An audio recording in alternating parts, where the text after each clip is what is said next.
So how did you become interested in homeopathy?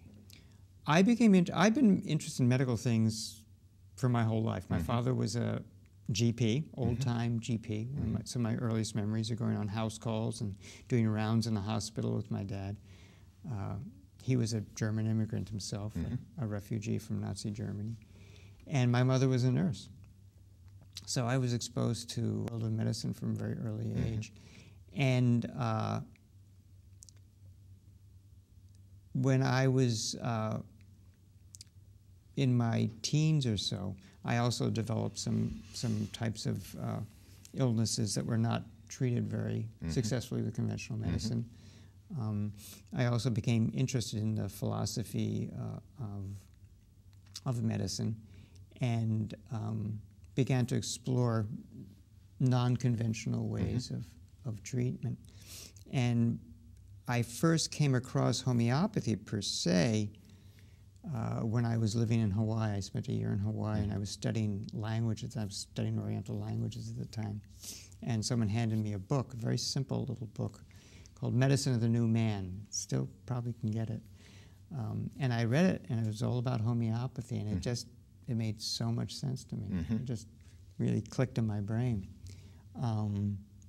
And I became interested in the philosophy of it, the actual study of it, and learning the nitty-gritty details as a 22-year-old person was a little bit beyond what I wanted to do at the time. So I had in the back of my mind this beautiful philosophical system, but very few people were practicing it at the time. There was almost no place to learn it. I did some investigations into it, but I sort of put it aside. I didn't really see it as a practical future for myself. And in the meantime, I went to the Orient. Originally, I was very interested in Oriental languages and so on. And but I was also interested in Oriental systems of healing. I ended up staying in Japan. Initially, I wanted to stay for a year. I ended up staying there 8 years. Wow.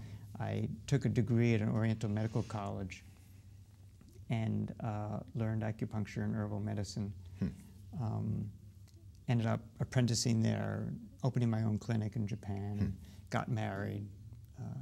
And then I traveled to Sri Lanka and opened up a clinic there in the jungle area, like a little social service type of situation.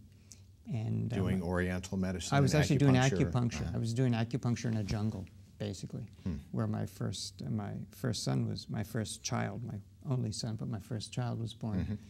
And we stayed there for a year or two, and then decided, for a number of reasons, amongst them that there was a civil war that was heating up, and we came back to the United States for the first time in a decade. And I came back, established an acupuncture practice, acupuncture and Oriental herbs. But when I came back, I noticed that homeopathy was more prevalent than what I had seen before I had gone. And I started becoming curious about it again. Got sort of tempted to study it. And I was trying to stop myself from studying it because I had spent 10 years learning this whole system of medicine. But it called to me so strongly that I actually began my own studies, took some formal coursework, and about 20 years ago I just started to phase out the acupuncture and the Oriental medicine. I still do a little bit of it, and it has served me very well. But what I do today is homeopathy, classical homeopathy.